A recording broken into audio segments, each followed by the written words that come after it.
The stories presented in this video are real, but we have changed the characters' names and altered images to protect their identities. The creator of this video is not an investigative officer. These narratives have been sourced from various internet platforms. Our intent is not to accuse or target anyone in particular. Thank you for understanding.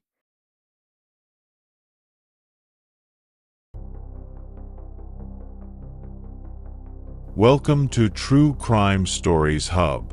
Today, we are going to dive into a terrifying case that took place in the quiet community of Willow Creek in the middle of 2008. Our scenario involves a fairly average housewife, a priest who is intrigued by a peculiar woman, and a sophisticated scheme for murder. 4th of July 2008. This is Willow Creek, Georgia. When the police receive a tip from an unknown source about a body that was recovered far into the forest, the atmosphere is fraught with suspense.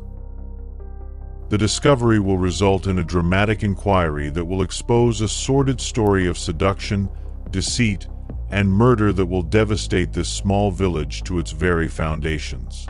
With Willow Creek, Father Michael Bennett has always been the cornerstone of the community. Over the course of each and every Sunday, he supplied the congregation of the town with consolation through his serene demeanor and his deep, resonant voice. In his late 30s, Michael had committed nearly a decade of his life to the church, becoming more than just a priest. He was a counselor, a confidant, and a beacon of moral advice for the entire town. He was revered by everybody around him, not only because of his steadfast faith, but also because of his sincere compassion. He knew everyone by name, remembers their tales, and always seemed to have the appropriate words to heal broken minds. Elizabeth Harper was one of those tortured individuals, albeit she covered it effectively beneath her gorgeous exterior. She was the epitome of a beautiful Southern housewife, gorgeous, pious, and always impeccably dressed. Married to James Harper, a rich local businessman, Elizabeth's life seemed to be the ideal of contentment. But underneath the surface, there was a developing bitterness, a festering wound that only she knew about. James, despite his generosity and effort, was sterile. They had tried for years to conceive, consulting doctors and praying fervently, but nothing worked. The murmurs of hope that once permeated their home had long ago vanished, creating a hole that Elizabeth couldn't ignore. To the exterior world, their marriage appeared idyllic, but Elizabeth began to view it differently. She couldn't understand why God would deny her the one thing she wanted most. Slowly, her faith twisted into something awful. She began to consider James' infertility as a misfortune, an indicator that probably he was tainted, perhaps even possessed by something evil. These notions gnawed at her, getting louder with each passing day. Her desire with having a child became all-consuming, changing her once faithful prayers into desperate calls for heavenly help. Elizabeth's visits to the church were a regular event, so common that it hardly went unnoticed by the other parishioners. Yet, no one suspected anything unusual. After all, she was a loyal lady in a troubled marriage, seeking serenity and wisdom from Father Bennett. At first, her confessions were ordinary. Prayers for strength, mentions of her struggles with her husband's infertility, and the rising sense of helplessness she felt. But, as weeks progressed, her discoveries grew darker. Elizabeth began to speak of the devil, of a curse she believed had been set upon James. She told Father Bennett that she felt the devil's influence was the reason they could not have a child. Father Bennett listened with increasing dread, his heart heavy with the weight of Elizabeth's anguish. He delivered prayers, talked of God's love, and reminded her that the Lord works in unexpected ways. But Elizabeth was persistent. Each time she came to confession, she would return to the concept of a curse, of the devil's hand in her life. Slowly, she began to control the discourse, placing seeds of doubt and anxiety in Bennett's mind. She played on his feeling of obligation, persuading him that only someone as close to God as him could heal her. She began to hypothesize that perhaps God had a different plan for her, one that involved the priest himself. Elizabeth spoke of divine intervention, of how maybe God had brought her to Father Bennett for a reason. She intimated that perhaps God wanted him to help her conceive a kid, one that would be free from the devil's curse. The more she spoke, the more she blurred the line between faith and her perverse wants. Father Bennett, caught between his duty and his growing fear for Elizabeth, strove to resist her remarks. But Elizabeth was tenacious, and over time she wore him down. One evening, after yet another difficult confession, Elizabeth asked Father Bennett to come to her home. She stated she wanted spiritual assistance, that she was at her breaking point and didn't know where else to turn.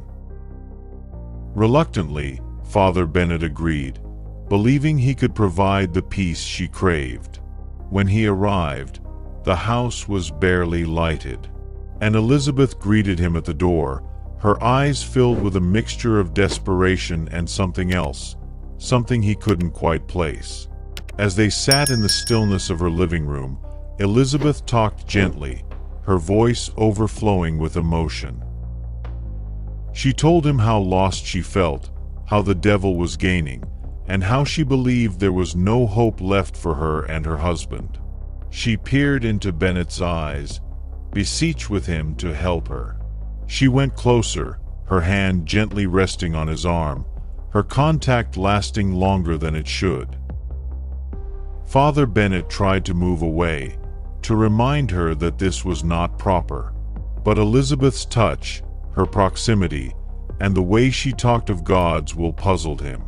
She informed him that God had selected him, that he was intended to aid her in this way, to bring out a baby that would be pure and blessed. Her comments were tempting, compromising the very faith Bennett held dear. In that moment, surrounded by the little light and Elizabeth's begging eyes, Father Bennett's resistance faltered. Elizabeth leaned in, her lips brushing against his, and he gave in. The meeting steadily increased, spurred by Elizabeth's purposeful seduction and Bennett's diminishing resolve. They headed to the bedroom, where the act was carried out, each minute pulling Father Bennett more away from the man he had been. What Bennett didn't comprehend was that Elizabeth had planned this all along. Her purpose wasn't only to attract him, it was to have a kid. A youngster she believed would be a gift from God, free from the curse she was convinced James carried. The priest, trapped in the throes of his own moral collapse, was clueless of Elizabeth's actual aims. To him, it was a moment of weakness, a grave sin he would carry with him forever. To Elizabeth, it was the conclusion of a twisted plot, one that would soon evolve into something far darker. A few weeks after that terrible night with Father Bennett, Elizabeth began to perceive minor changes in her body: fatigue, sickness, a heightened sense of smell. At first, she denied them, attributing her symptoms to stress or probably even wishful thinking. But as the days passed and her period didn't come, she finally allowed herself to explore the possibilities. She purchased a pregnancy test and took it in the early morning hours when James was still asleep.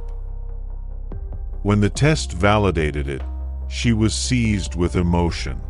Elizabeth gripped the affirmative result to her bosom, tears flowing down her face as she whispered prayers of thankfulness. To her, this was no ordinary pregnancy. It was a magnificent gift, a kid given by God, just as she had dreamt. In that instant, she was certain that all the suffering, all the misunderstanding, had led to this one glorious event. Her faith was restored and she was filled with a fresh sense of purpose. But as days progressed into weeks, the voices that had formerly given solace and wisdom began to alter. They were more aggressive, more demanding, whispering dreadful thoughts into her mind. They informed her that James was a danger to the child, that his simple existence was a hazard. The voices convinced her that James was possessed by the devil and that the only way to protect her pregnant child was to remove him from their lives altogether. Elizabeth's mental state began to decline dramatically. She withdrew from the world, spending much of her time in solitary, distracted by the voices in her head. They were merciless, flooding her head with thoughts of James as a malevolent entity, a menace that needed to be killed. She stopped praying for James' soul and started praying for the strength to do what she now believed was God's plan. The notion of murdering her husband terrified her, but the voices reassured her, reminding her that it was a worthy deed. They felt that by killing James, she would be sheltering her child from the devil's influence, ensuring that the baby would be born pure and holy. The more she listened, the more sure she felt that this was the only way. The plan began to form in her thoughts, taking shape in the tranquil hours of the night as the voices lead her every thought. On the night of July 3rd, Elizabeth finally carried out her plan. She cooked James' favorite meal, ensuring that it was excellent in every aspect. As they sat down to supper, she examined him closely, waiting for the appropriate moment. When his back was turned, she placed a strong sedative into his drink, mixing it in with practiced ease. James, heedless of the risk, drank it down, beaming at his wife as he praised her cooking. It didn't take long for the medicine to begin action. James' eyes felt weary and his sentences began to slur as he tried to stay awake. Elizabeth stayed cool, her face a mask of caring as she led him to bed, telling him that he must be exhausted. As soon as he was unconscious, Elizabeth moved with resolve. She retrieved a knife from the kitchen and returned to the bedroom, the voices prodding her on, reminding her that this was the moment of truth. She paused for only a second, but the voices increased louder, pressuring her to act. They blasted her mind with visuals of her unborn child, vulnerable and at risk, and persuaded her that only by shedding James' blood could she protect the baby. Elizabeth's hands trembled as she raised the knife, but her resolve didn't waver. With a final appeal, she threw the blade down, stabbing James repeatedly. Each plunge of the knife was accompanied by the voice's acclaim, encouraging her that she was doing the right thing. When it was over, Elizabeth stood over her husband's lifeless body, her breath coming in jagged spurts. The chamber was unusually silent now, the voices no longer speaking, as if content with what she had done. Elizabeth gazed down at the blood-stained blankets, her head blank as she attempted to understand the severity of her acts. But before she could allow herself to feel any remorse or sadness, the voices returned, gentler now, soothing her with promises that she had done right, that she had saved her kid. Leaving the body where it lay, Elizabeth went to clean herself off, her thoughts immediately going to the next stage. She knew she would need to dispose of the body, to disguise her tracks, but for now, all she felt was relief. The danger was gone, the voices assured her, and her kid was protected. As she settled down to sleep that night, Elizabeth gripped her abdomen, whispering a lullaby to the unborn baby within, confident that she had achieved her heavenly purpose. A few weeks after that night, Father Bennett began to witness something that made his heart sink. During Mass, He couldn't help but admire Elizabeth's expanding tummy. The way she walked, the small swell of her abdomen, it was apparent. A frigid dread settled in his chest as recollections of their encounter came back. Could it be conceivable that the kid she carried was his? The thought alone was enough to make him feel wretched with remorse. His worry heightened when he realized that James Harper, Elizabeth's husband, hadn't been seen in town for days. Usually a familiar face in Willow Creek, James's absence was felt by more than just Father Bennett. Whispers began to spread, but no one seemed to know where he had gone. The priest's thoughts raced with possibilities, each one more troubling than the last. Unable to handle the weight of his suspicions any longer, Bennett vowed to confront Elizabeth. After Mass one Sunday, he approached her tenderly, pulling her away. With a strained voice, he inquired about James, trying to mask the dread that had been gnawing at him. Elizabeth answered his look with a placid grin, her eyes betraying nothing. She informed him that James was gone on business, that he'd be returning soon, and that there was nothing to worry about. But Father Bennett couldn't shake the feeling that something was dreadfully wrong.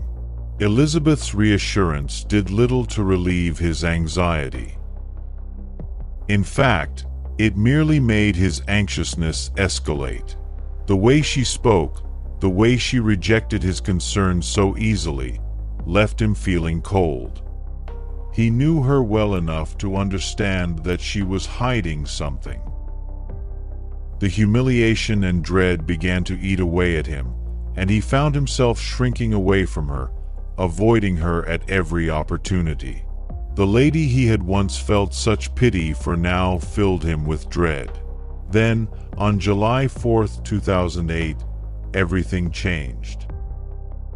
The local police received an anonymous tip about a body found in the woods just outside town. The officers responded promptly, and what they discovered made the whole of Willow Creek quake with fear. James Harper's mutilated body was buried among the woods, surrounded by bizarre symbols etched into the dirt and indications of a curious ceremony. The town, usually quiet and tranquil, was thrown into mayhem. Rumors raced like wildfire as people struggled to make sense of the horrible crime. The cops lost little time commencing their inquiry. They began piecing together the circumstances leading up to James's murder, investigating anybody who might have seen or heard something. It wasn't long before suspicion began to fall on Elizabeth.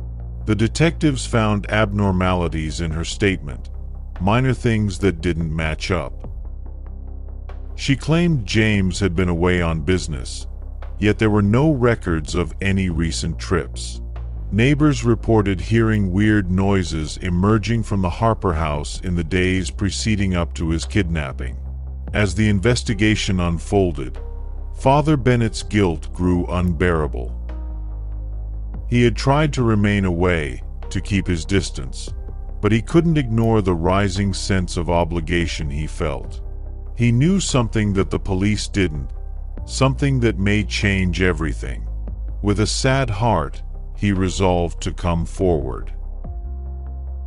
He went to the station and confessed to the affair, explaining his fear that the child Elizabeth was carrying may be his. It was a difficult decision, but he couldn't maintain the secret any longer. The detectives took his confession seriously, and it only heightened their examination into Elizabeth. They began to draw together a timeline of events, uncovering her recurrent visits to the church and her increasingly erratic behavior. Witnesses reported seeing her act erratically in the weeks before James's death, chatting to herself, wandering the streets at unusual hours. Forensic evidence started to stack up, tying Elizabeth to the crime site. Her fingerprints were identified on the knife, and traces of James's blood were recovered in their apartment.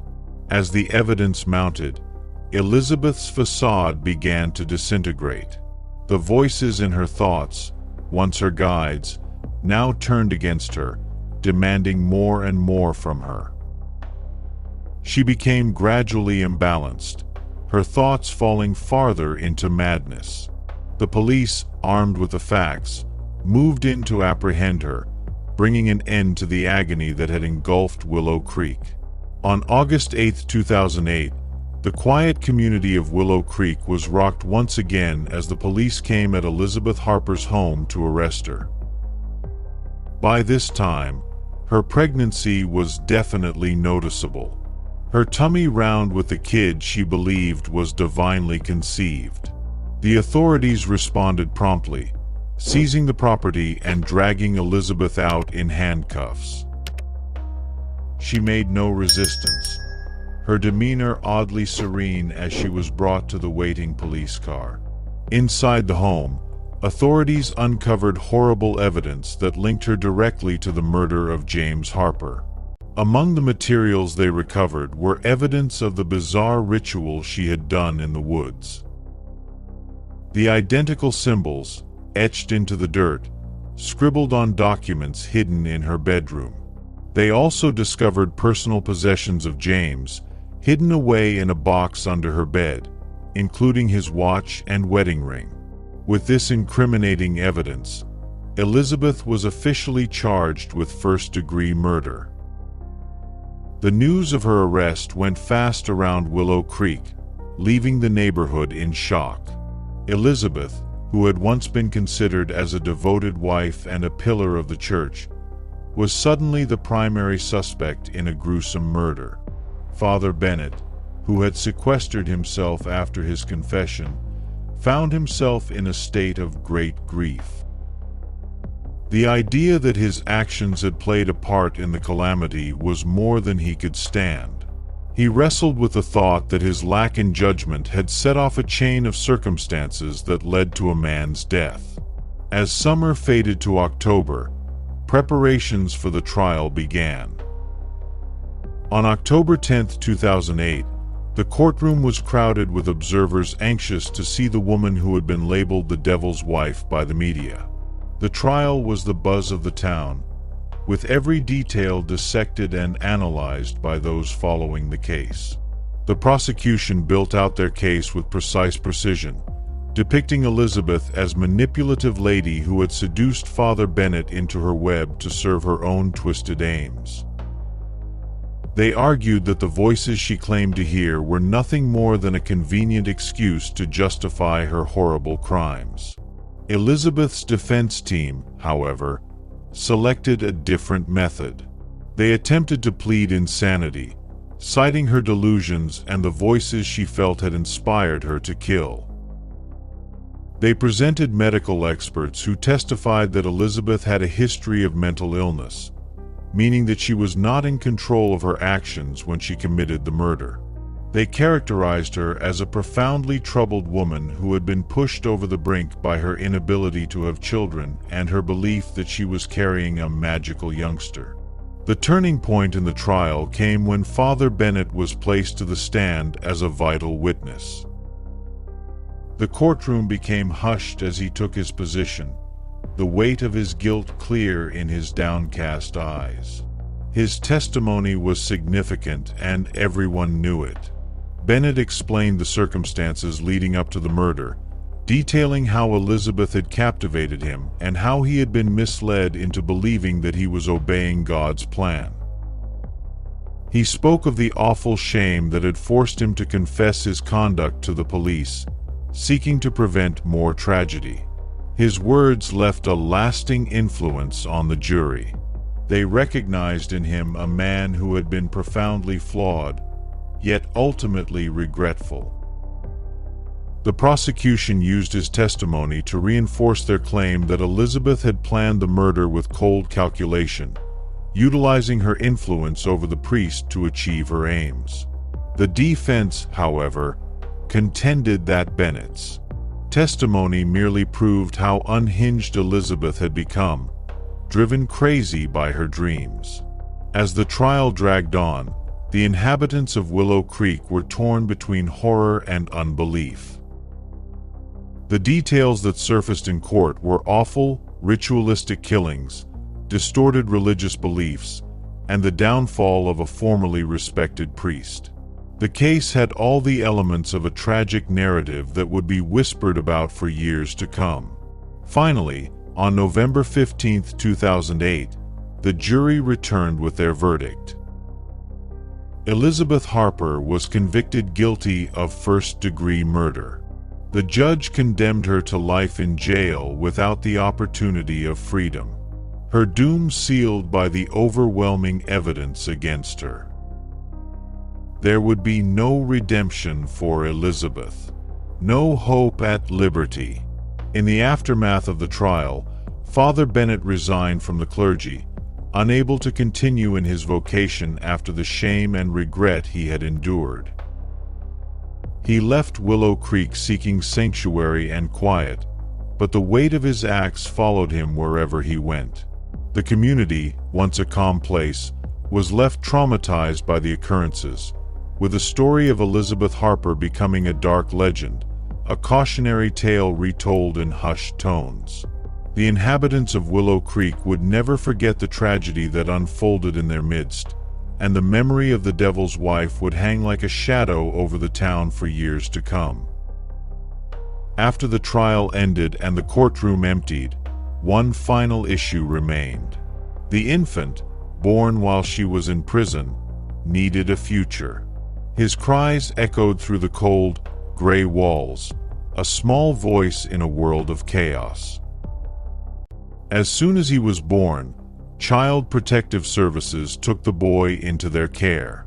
A social worker with sorrowful eyes and a caring touch pulled him close, knowing his life would be changed. This was no ordinary case, a child brought into the world in the shadow of crime and scandal.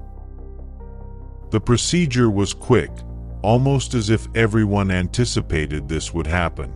The toddler wouldn't go home with the mother who was now a prisoner. Instead, a foster family was recruited to provide him a new existence, apart from the hardships that marked his birth. As the car drove away from the prison, the newborn slept blissfully, ignorant of the past that he had just left behind. Somewhere in a calm town, a family was getting set to welcome a new member. They hoped to give him a fresh start, far from the truth of where he came from. But the past doesn't always stay buried, and one day those old secrets can come back to the surface.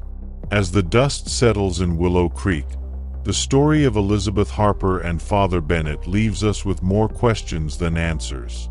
Was Elizabeth genuinely driven mad by her need to bear a child, or were the voices she claimed to hear merely a convenient pretext for her actions? Could Father Bennett have stopped this catastrophe if he had not succumbed to his own weaknesses? Some in the community mumble that Elizabeth may have been a victim of her own illusions, while others think she was far more cunning than anybody ever understood. And what about Father Bennett? Once a man of faith, now a broken shell of what he once was. Could he have achieved atonement if he had resisted temptation? Or was his downfall inevitable, a consequence of the very faith he sought to uphold? So, if you're as captivated by tales of twisted fixation and dark secrets as we are, make sure to subscribe to our channel. We have many true crime stories that go into the depths of human nature, where obsession becomes the fatal undoing. Don't miss out on these interesting tales, because sometimes the truth is stranger than fiction.